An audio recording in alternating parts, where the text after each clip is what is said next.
Hello दोस्तों, नमस्कार। आप सभी का स्वागत है हमारे चैनल में। आप सब देख रहे हैं कंचन लोकगीत। और दोस्तों, मैं आज लेकर आई हूँ एक छोटा सा गीत है, माँ का विदाई गीत है। मतलब एक औरत माँ का विदाई जब करती है तो माँ जो है जंगल में जाती हैं या नदियाँ में डुबोई जाती हैं। नवरात्र चल रहा है, आप लोगों को पता ही है। तो हमारा है जंगल वाला गीत। तो हम आके जंगल के लोकेशन पे खड़े हुए हैं। आप लोग देख सकते हैं, बेहद ही खूबसूरत है, बेहद घना हुआ जंगल है। और हम आप लोगों को एक छोटा सा भक्ति गीत सुनाने वाले हैं इस जंगल के माध्यम से। ठीक है। गोड़वा में जाइली हूँ माई तबई जंगलवा में जायू। गोड़वा में जाइली हूँ माई तबई जंगलवा में जायू। हम तो से मांगे मैया मांग के सिंदूरवा। हम तो से मांगे मैया मांग के सिंदूरवा। सिंदूरा अमर की है जायू तबई जंगलवा में जायू। सिंदूरा अमर की है जायू तबई जंगलवा में जायू।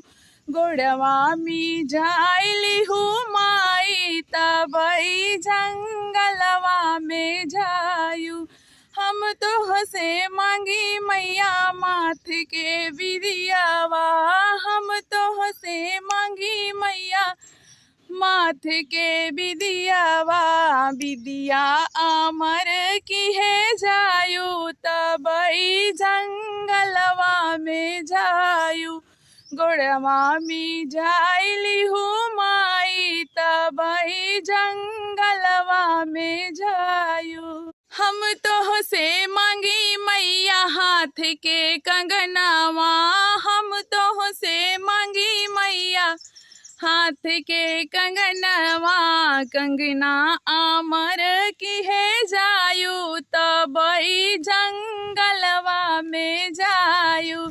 गोड़वा में जाइली हूँ माई तबई जंगलवा में जायू। हम तो से मांगी मैया 16 सिंगरवा।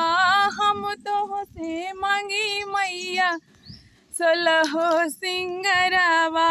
सब कुछ अमर की है जायू तबई जंगलवा में जायू।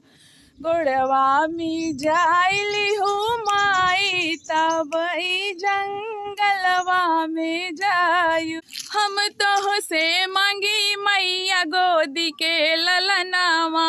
हम तो से मांगी मैया गोदी के ललनावा। ललनऊ अमर की है जायू तबई जंगलवा में जायू। ललना अमर की है जायू तबई जंगलवा में जायू। गोड़वा में जाइली हूँ माई तबई जंगलवा में जायू। तो दोस्तों, हमारा गाना हुआ समाप्त और हम यहाँ से चल रहे हैं। तो आप लोग देख सकते हैं दोस्तों, ये है गोमती नदी। तो हमने इस पे भी एक सॉन्ग गा के डाला है। गोमती नदिया के किनारवा मोर नथुनिया गिरी गई ना। दोस्तों, आप लोग ये गाना पता नहीं सुने हैं कि नहीं सुने हैं, लेकिन ये है गोमती नदी, आप लोग देख सकते हैं। और हमने जो है